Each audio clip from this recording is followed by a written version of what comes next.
Thank you, Sandy. Good evening. Good evening.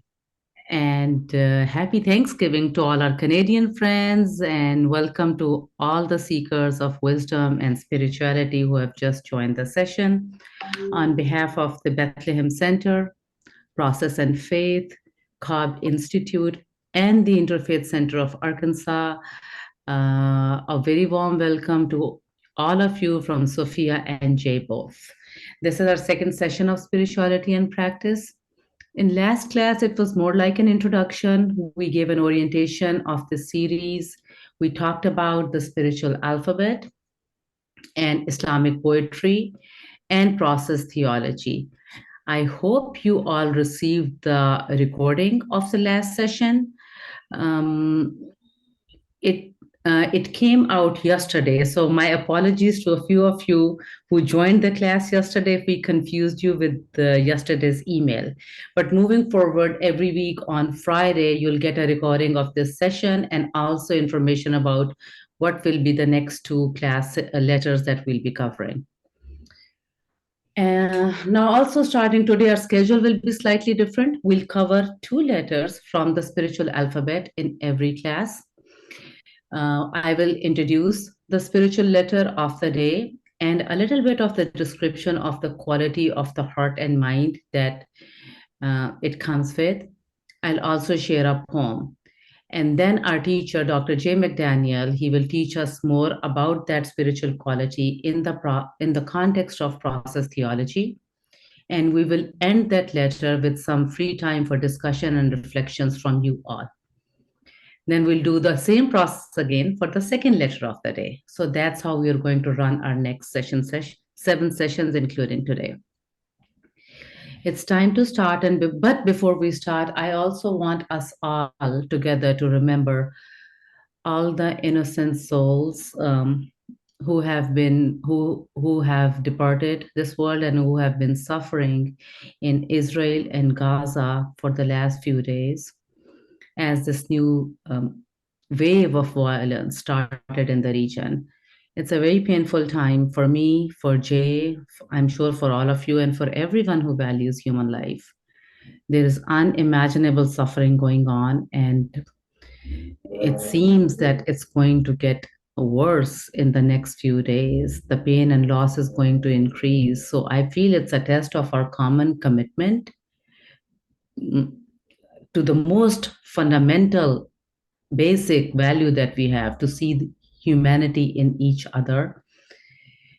And especially in spite of the fact that we come from different religions, different backgrounds, our shared response, especially Jay and I's response to the call of the moment, is that we feel grief for all the lives that are lost, whether they're Israeli lives or Palestinian lives.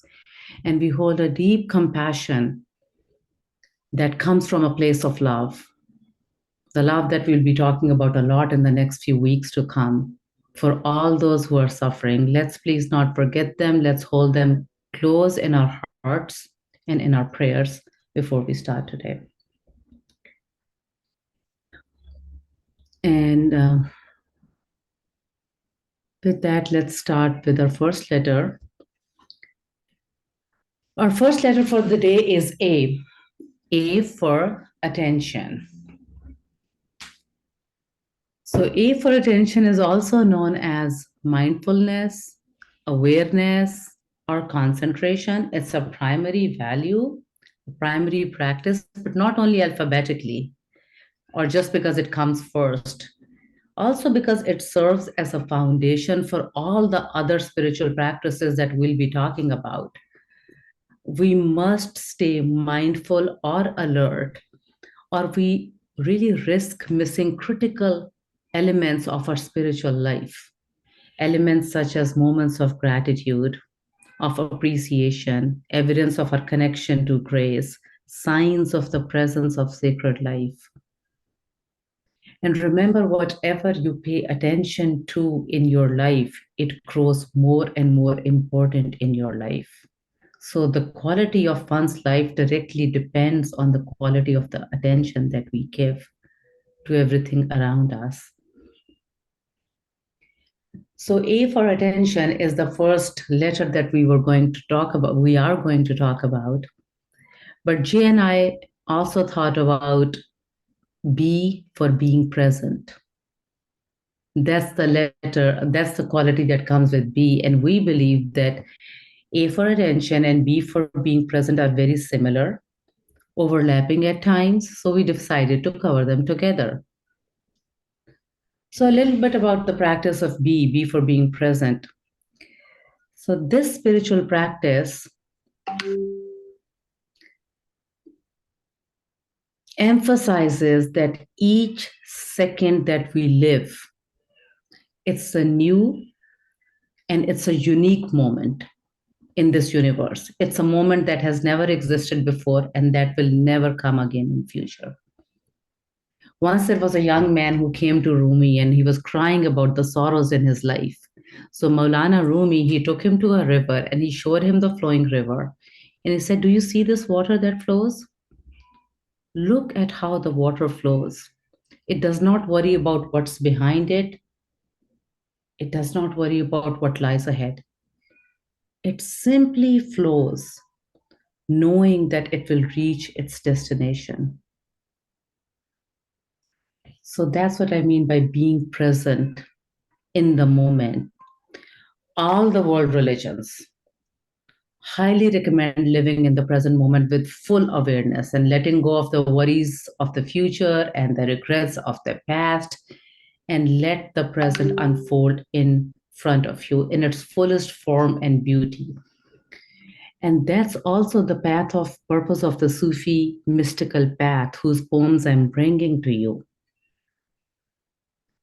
That we must be present in order to experience the divine or sacred presence in our life, in order to observe the God who is here around us now, moving through everyday activities, no matter how trivial they might seem. So I give to Jay with our first poem, which is reflecting on this theme by Maulana Rumi. And the poem is called The Guest House. So, The Guest House by Rumi. Maulana says, "This being human is a guest house. This being human is a guest house where every morning is a new arrival. A joy, a depression, a meanness, or a glee, some fleeting awareness comes as an unexpected visitor. Welcome. Welcome them all and entertain them, even if they're a crowd of sorrows that violently sweeps your house and rid you of all your furniture. Still welcome. Welcome them all. And treat each guest honorably. They may be clearing you out for some new delight, for some new joy. Even the dark thought, the shame, the guilt, the malice, the pride, and the pain, meet them at the door, laughing and inviting them in. Be grateful, be thankful for whoever comes, because each has been sent as a guide from beyond. Each has been sent as a guide from beyond.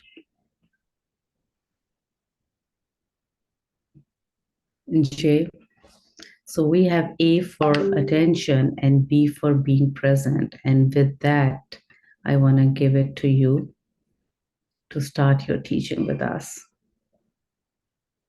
Thank you, Sophia. And Sophia, that poem is a teaching for us, and your reading of it is a teaching for us.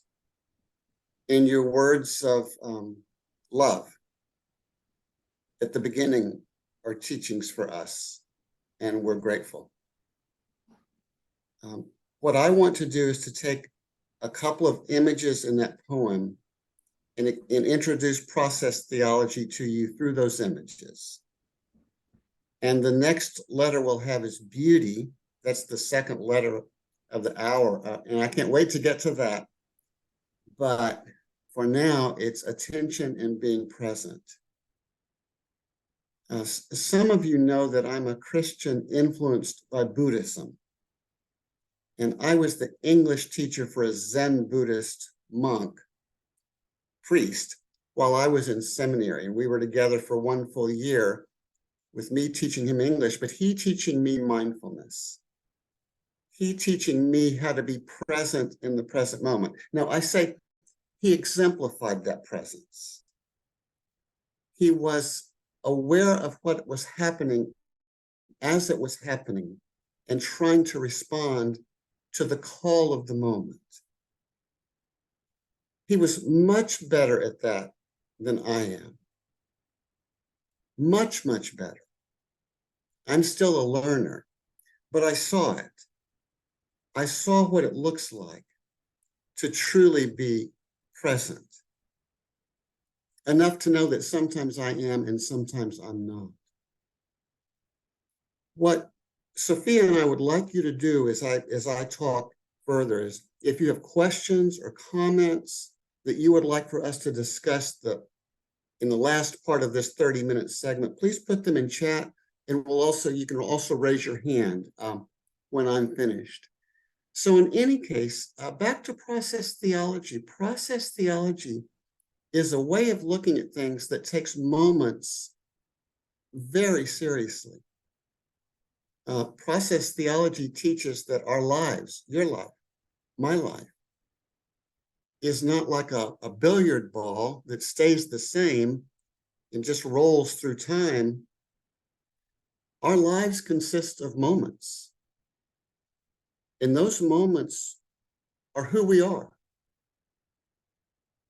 And so who I was at age 6 is not who I was at age 16, is not who I was at age 26, is not who I was at age 36.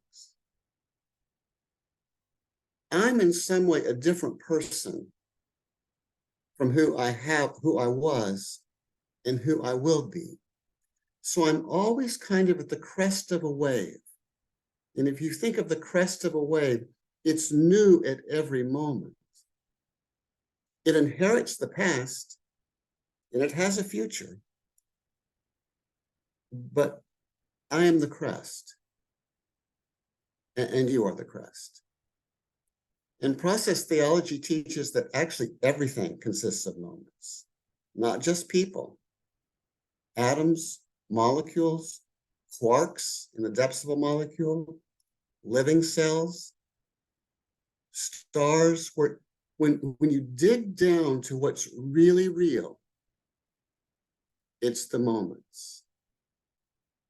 And so when we take heed of what's happening in the moment, we're taking heed of a fundamental dimension of reality. Even God is a beginningless and endless moment. A moment without temporal beginning, a moment without temporal end, eternally now, but slightly new at every moment also. So what does it mean to be present, to be mindful in the moment? In process theology, it's to be attentive, to be aware of actually 2 things.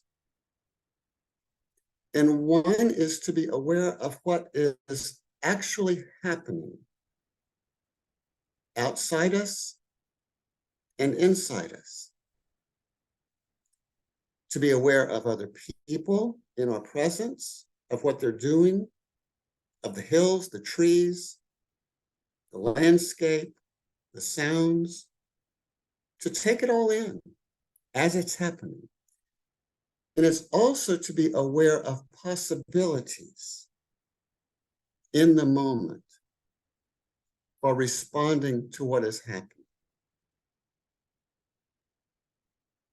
So if I'm in the presence of another person, for example, one possibility for me is to ignore that person. Or let's say the person's trying to talk to me, share something, I can simply block that person out because I'm too busy. I'm interested in other things. I have places to go. That's a possibility. Another possibility is, let's say I'm irritated with that person. I don't like that person. I can lash out. I can even hate that person. Another possibility is for me to listen to that person and hear that person's story as best I can and respond in love.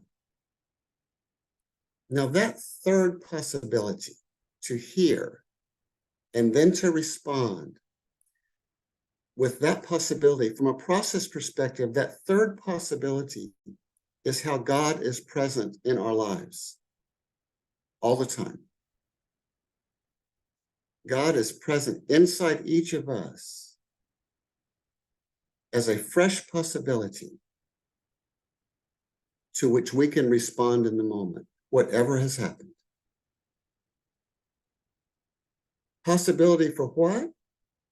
I think the spiritual alphabet does a pretty good job of naming. Possibility for being attentive, possibility for listening. Sometimes it's a possibility for imagination, a possibility for strong connection, possibility for forgiveness. It depends on the circumstance. But God is in us all the time as a lure. That's the word process theologians use. Lure, L-U-R-E, a beckoning, an inwardly felt calling, a lure, relative to the circumstance at hand. But God does not actualize that possibility. I must. We must. And so while God is continually present, say the process theologians, God is not all-powerful in the sense of actualizing the callings. We must do that in our freedom. And from a process perspective, believe it or not, they think that freedom isn't just in human beings, it's throughout creation. It's everywhere. So the philosopher Whitehead was influenced by quantum theory and physics, early quantum theory in the 1920s and 30s. And he was convinced that even in the depths of atoms, there's a kind of spontaneity, a kind of freedom, not a conscious freedom, not a purposeful freedom, but a spontaneity with which God must work. So there's something like freedom, something like creativity throughout the whole of creation. And oftentimes it results in beautiful things, but sometimes in horrible things. But it is creative. A cancer cell has freedom. The person battling the cancer has freedom. It's never absolute, but it's always there. And God can only work with that freedom, which takes me to Rumi's poem. I love the image of every morning is a new arrival. Some momentary awareness comes as an unexpected visitor. Well, that's process theology, not just every morning, but every moment is a new arrival. We're always in new arrival. Where process theology might differ from Rumi is on the question of the circumstances to which we respond. Are they all sent by God? And Rumi might say yes. And I want to honor Rumi. I welcome Rumi into my heart as my guest at this moment. But I also want you to understand that for process theologians, the answer is no. it's not the circumstances that are sent by God. It's the possibility within us for responding to them that comes from God. So not everything that happens is willed or even can be prevented by the deep, by the holy, by the sacred, by God. And let me remind you that in process theology, God is not a policeman in the sky.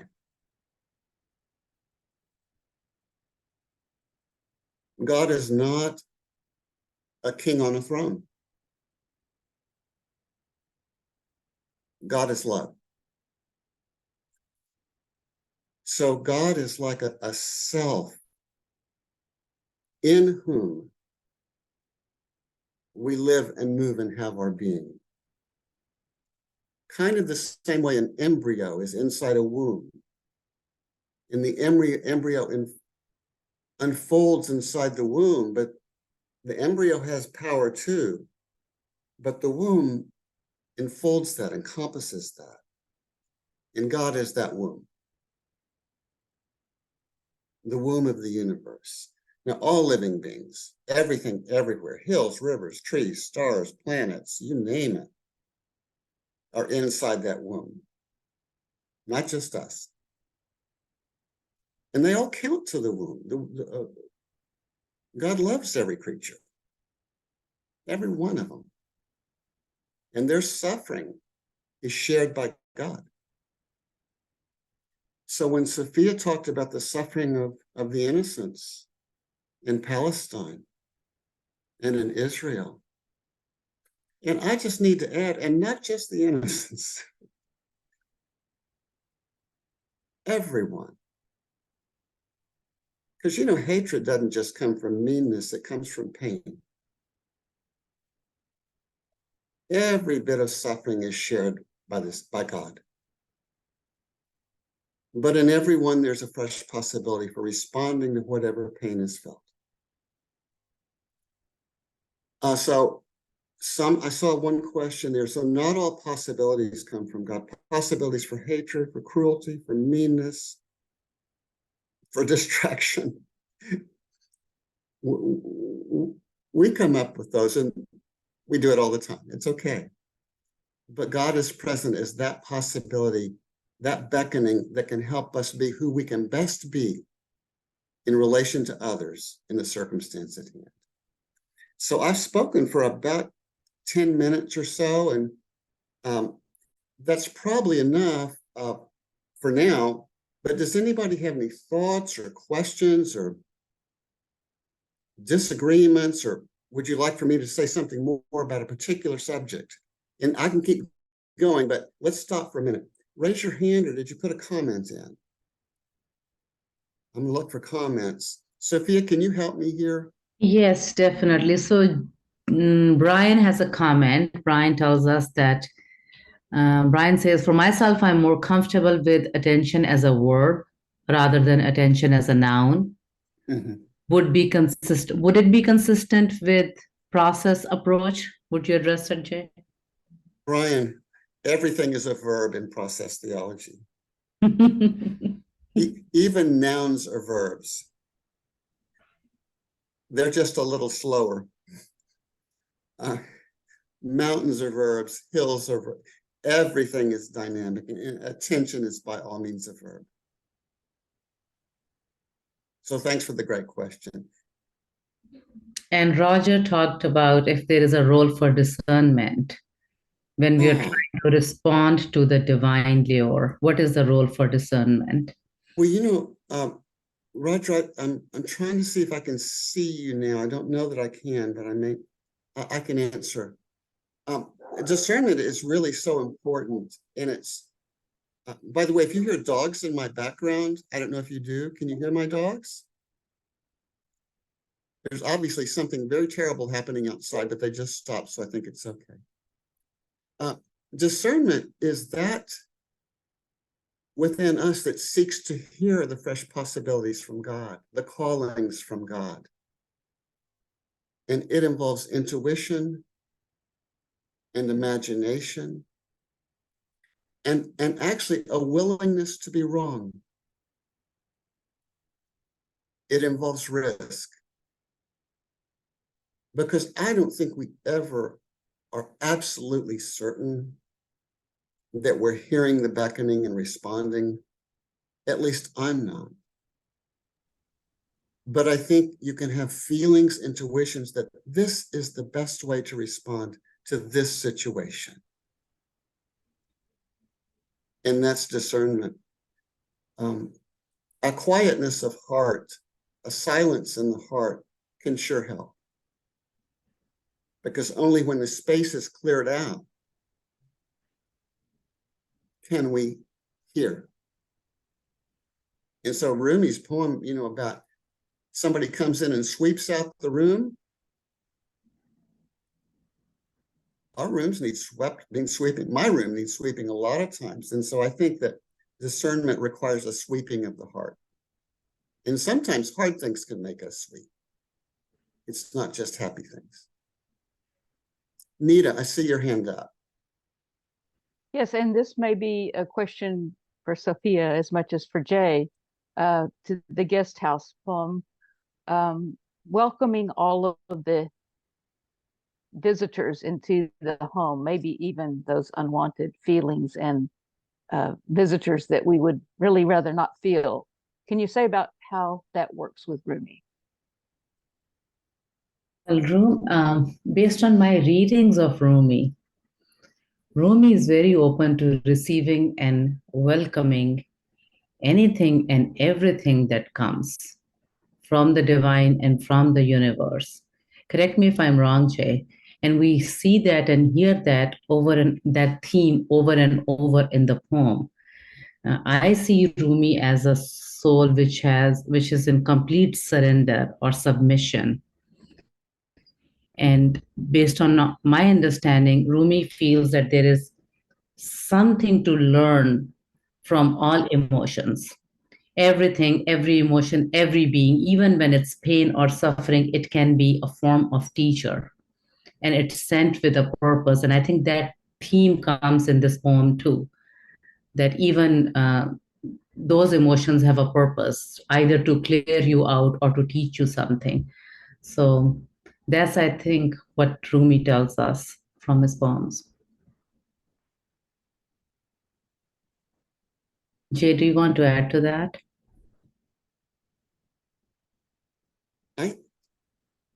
I think that process theologians too believe that everything, they use the phrase creative transformation. And anything and everything that happens to us can be an opportunity for learning a kind of creative transformation in which we grow. And that's how God is in us, is that lure toward creative transformation in the way that's needed in the circumstance at hand. So God is omni-adaptive, but always in the way that's needed in the circumstance. That's how I interpret Rumi as well. One thing I struggle, go ahead. Yeah, Sophia, go ahead. I don't remember that poem right now, but there's another very famous poem of Rumi which starts with the light enter where the wound is. And I'll try to bring it to the class next time, but that also touches on the same themes of taking the wounds and the heartaches and the pains as opportunities to grow and transform. But look it up, light enter where the wound is. Sorry, Jay, go ahead. Oh, I think that's enough.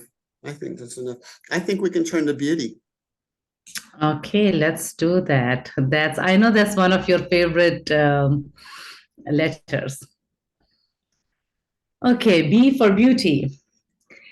On a day when the wind is perfect and the sail just needs to open, the world is full of beauty.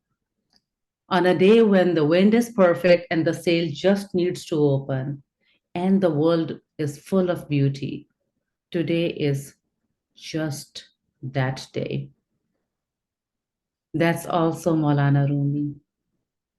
And that will give you an insight into his spirit. For him, every day, whether it's full of love or joy or pain, it's always a beautiful day. So, a few words about beauty. I'll be quick because I know Jay will have a lot to teach, and I'm ready to learn from him. Beauty is a quality of heart and mind that I also hold very dear to myself, because to my heart, because there is a tradition in my faith in Islam, a prophetic tradition, a saying of the Prophet, Inna Allaha Jamilun. Indeed, God is beautiful. Inna Allaha Jamilun Yuhibbul Jamal. Indeed, God is beautiful and God loves beauty. And this prophetic saying has really inspired Muslim poets and artists for centuries to produce great pieces of art and culture. And so, beauty is a very, very important value for our spiritual journey. But I also think that it's one of the very, if not most, neglected practices by many religious traditions. Beauty is startling, it's stimulating, it's soothing. I believe, based on what I just told you, that God is beautiful. And when we love God, or when we love beauty, it helps us discover our own beauty. And when we start paying attention to that beauty, remember what I told you before, the more attention you pay to something, the more it grows. So when you start paying more attention to the beauty around you, the more beautiful you become.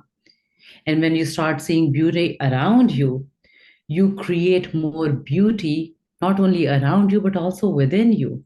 And honestly, I believe there is beauty all around us in everything, even in this half filled glass of water, because God's Spirit is around us, within us, over us, beyond us, and it touches everything. And if God is beautiful, and God's touch makes everything beautiful, and He is with everything, that means everything is beautiful. It's actually upon us that we allow ourselves to feel the effect of beauty on our souls. So let's start our session on beauty, and let's start feeling the impact of beauty on our soul with this beautiful poem from Hafiz Shirazi. And this poem is called How Beautiful You Are. So that's how it goes. Do you know how beautiful you are? Do you know how beautiful you are? I think not, my dear. For as you talk of God, I see great parades with wildly colorful bands streaming from your mind and heart, carrying wonderful and secret messages to every corner of the earth. For as you talk of God, I see great parades with wildly colorful bands streaming from your mind and heart, carrying wonderful images and messages to every corner of earth. Do you know how beautiful you are? I see saints bowing in the mountains, hundreds of miles away, to the wonder of sounds that break into light from your most common words. Do you know how beautiful you are? Speak to me. Speak to me of your mother. Speak to me of your father, of your cousins, and of your friends. Tell me of the squirrels. Tell me of the birds that you know. Awaken your legion of nightingales and let them soar high, let them soar wild, and let them soar freely in the sky. And let's begin to sing to God. Let us all begin to sing to God. Do you know how beautiful you are? I think not, my dear. And yet, Hafiz can set each and every one of you on a pedestal. And yet, Hafiz will set each and every one of you on a pedestal and worship you forever. Only because how beautiful you are.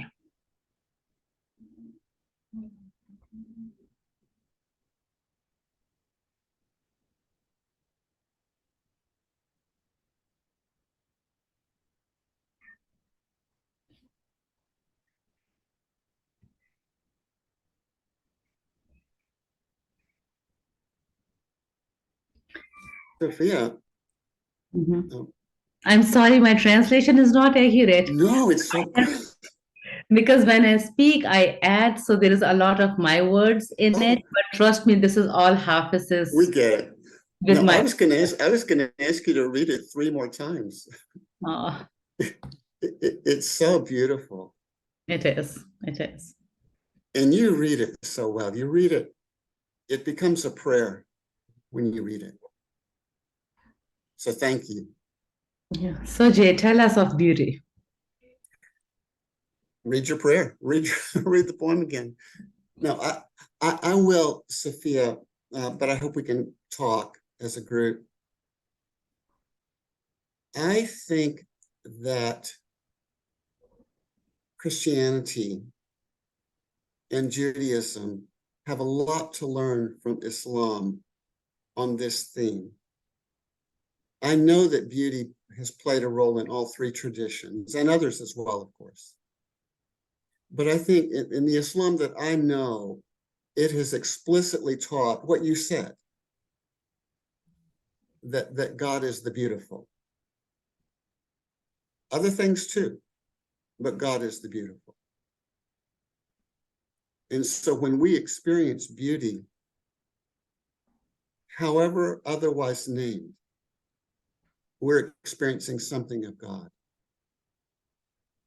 And that means a lot to me because I know some people that cannot easily believe in God, but they believe in beauty. I've had friends that are atheists, but go to church. And I say, why do you go to church? And they say, the friendships and the music. I experienced something in the music. Now, I myself have also been to a church where Gary Patterson, who's with us, preaches. And Gary is a wonderful reader of poetry. So I think they could easily add, and the poetry. But there's something in beauty that touches the heart in a way that's deeper than a sense of moral obligation. Deeper even than a pursuit of truth. Beauty touches us at a very deep place. Whitehead, interestingly enough, spoke of God as the poet of the universe. When he had several names for God. One was as the eros of the universe, capital E. And one was the harmony of harmonies. And one was love. And one was God, that word. But he also spoke of God as the poet of the universe. And he sensed that there's something in our universe that's seeking beauty. Not just us. Everything is seeking beauty. And so he saw God in the universe as that beckoning, that lure, that eros, toward a realization of different kinds of beauty. So a molecule, an atom, a star, a cell, a plant, an animal, a person. We're all concretizations of that lure toward beauty in some way. We forget that. We lose that. But Hafiz reminds us of that. I read the poem several times this afternoon, Sophia, and the images are so beautiful. For some reason, one that really struck me was a speak to me of your mother, your cousins, and your friends. Tell me of squirrels and birds you know. And that reminded me that when you ask somebody who they are, and they get to tell you about their relationships, and they get to tell you about something that they've seen or heard that's wonderful to them, they feel known. And they are known. And so many people who feel unloved have not been told that they're beautiful. So it may be a serious problem in our world today is that not enough people are just asked, tell me your story. Tell me about your mother. Tell me about your cousin. I'll listen. You share.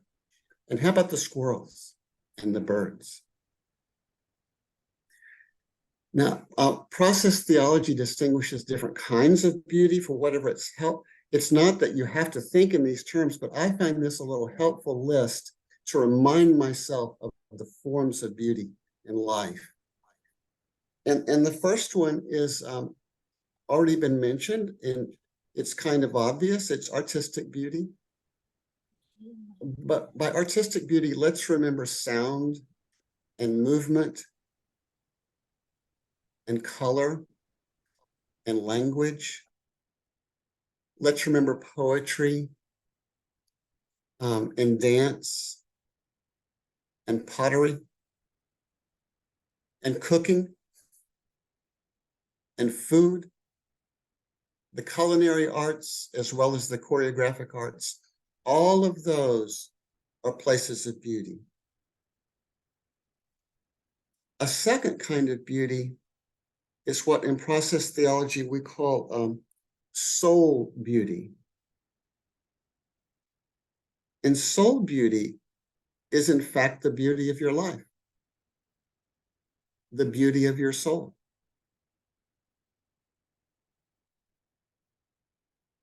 And I think that's what Hafiz's poem addresses quite deeply. And sometimes that beauty, it's a little bit more of a possibility than an actuality. You know, those images of, I hear dancing in your soul. I hear poetry coming from your soul. Well, your soul may say, I'm not dancing and I don't know, I can't be a poet anyway. Thank you very much. It's hearing a possibility in you that you may not even know yourself. That's soul beauty. By the way, animals have soul beauty too. Soul beauty is not limited to human beings. Stars and planets have soul beauty too. It's kind of the intrinsic beauty of something. A third kind of beauty is moral beauty. And that is compassion. And that is justice. And that can be courage, including the courage to stand up when no one else will stand up. And the courage to be unpopular. And in a way to go against the grain.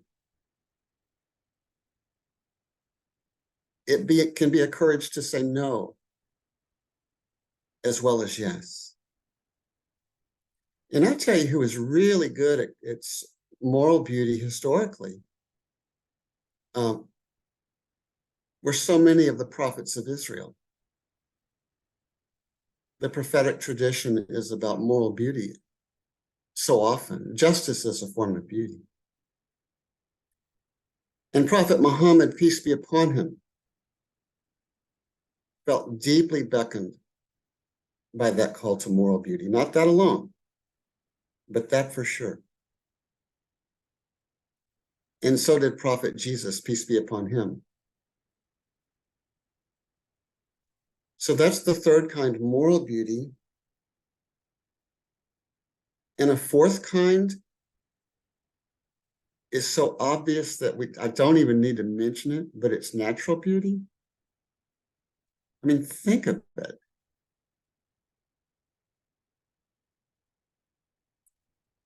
Think of the ocean. Think of the hills. Think of the animals. Think of the plants. It's incredible. And they take us into moments of awe and wonder and amazement and gratitude. And the beauty of being small. That we're small but included in a larger whole that's so much more than us.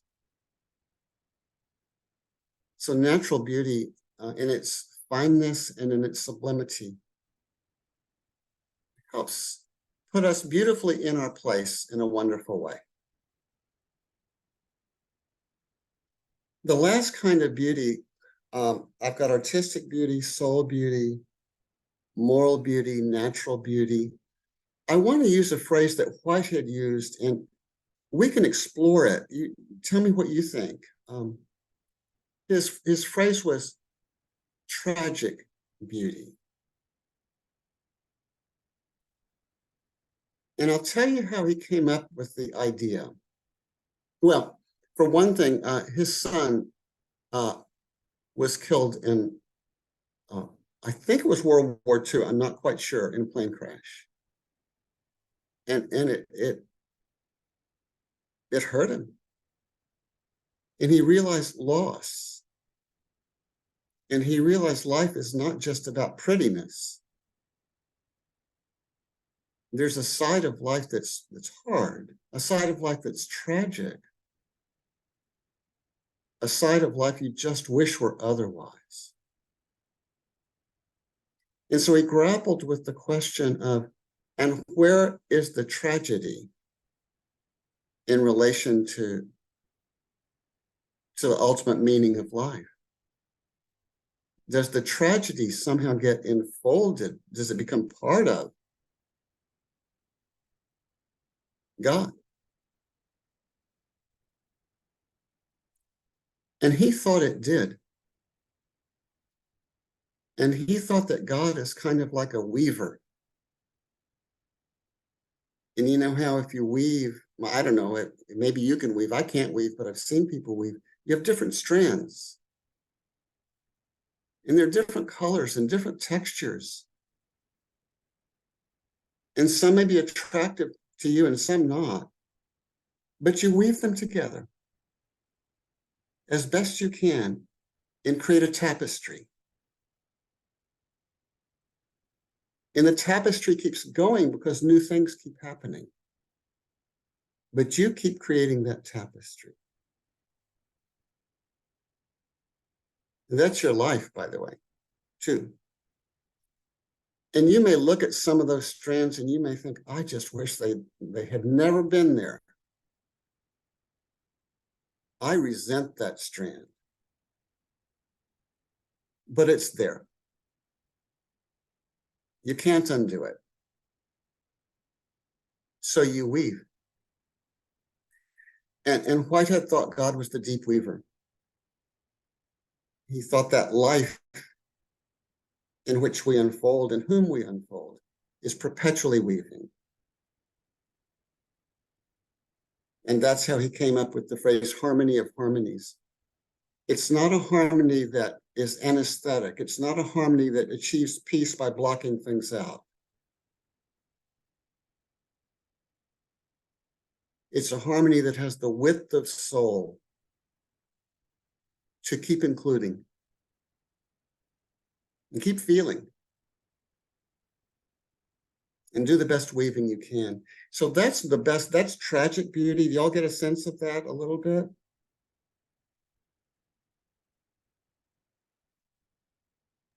So I think I've named 5 kinds of beauty, And I'll say one last thing. Whitehead believed, and process theologians believe, and I believe, that hope comes from beauty. And that when we experience something that really touches us, we feel hope. And that's a good thing. So that's process and beauty.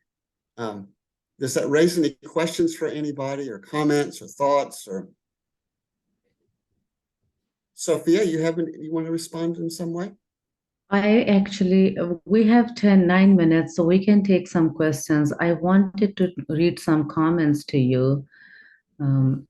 Brian wrote that I'm reminded of the lines, without truth, there is no beauty, and without beauty, there is no love. Without love, there is nothing. That's beautiful, Brian. That's wonderful. Steve commented that when we were sharing, he realized that awareness and beauty are connected in a new way for him. He realized that from our talk, the more aware and present we become, the greater our opportunity to be stunned by beauty. That's so true for me too, Steve. That's why I said attention is just that fundamental, basic spiritual practice that we must have. And there is this comment by Heather that I really want to read, Jay, and if you want to respond to it. Heather says that in hindsight, or at a point of time when there is safe respite, perhaps pain and suffering can be seen as an opportunity or catalyst for learning, change, beauty, or even redemption. I don't believe we should expect human beings to sense this kind of spiritual truth in the very midst of traumatic, chaotic, or terrifying or painful events or experiences. We need to be careful that we don't minimize or invalidate people's suffering, which is so often very much less poetic.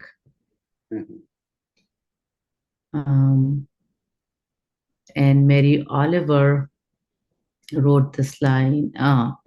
Terry wrote this line from Mary Oliver. Tell me, what do you plan to do with your one wild and precious life? So beautiful. Do you want to respond to any one of these? I think we can take questions as well.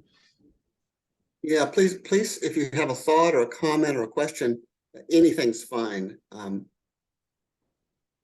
You can raise your hand or write it in a note. I want to say I agree with Heather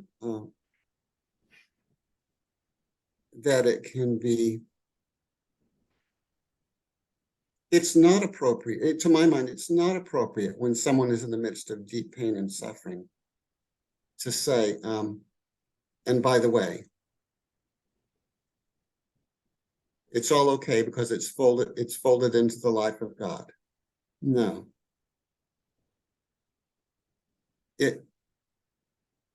That's unbeautiful. That's not a good thing to say. Let people feel what they feel.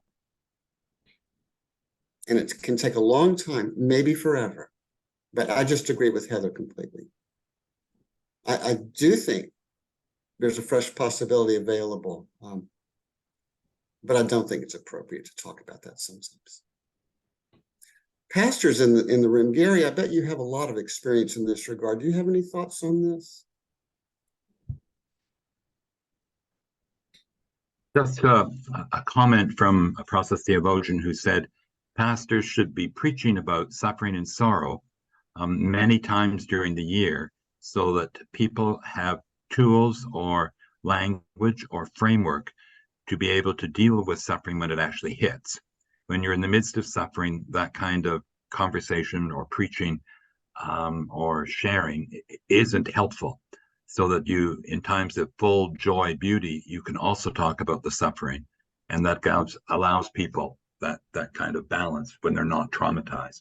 And that's part of the trouble that people have when dealing with trauma. To even tell the story, it can re-traumatize. But if you can step up and have framework beforehand, that helps. Gary, did you find that sometimes not just, that listening without judgment was one of the most important things you could do? Oh, absolutely. Sort of just listen and be present and allow somebody to feel your attentiveness, your presence, and not seeking answers, just being present. Mhm.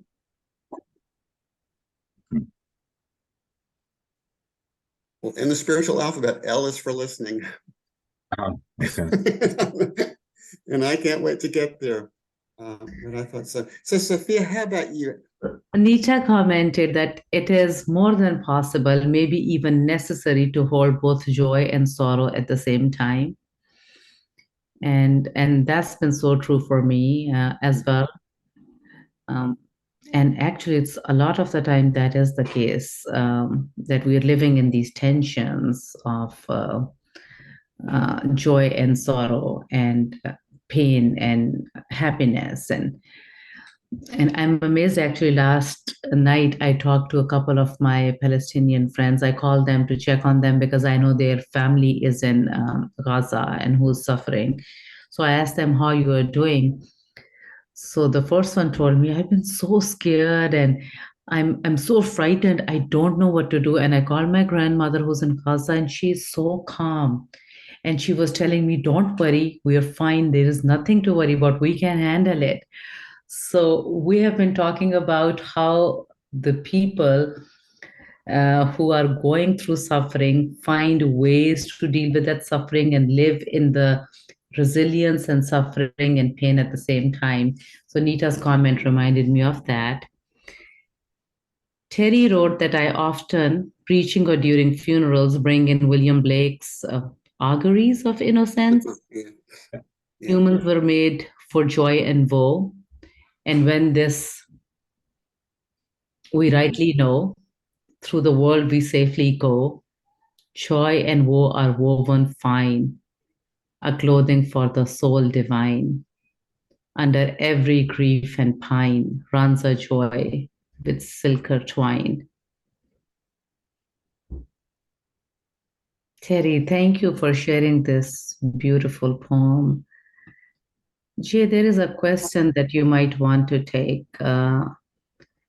Juris appreciates the 5 expressions of beautiful that you shared. She asks, what place does sexuality have in the domain of beauty, the power of attraction in all creation? That is a yes to life.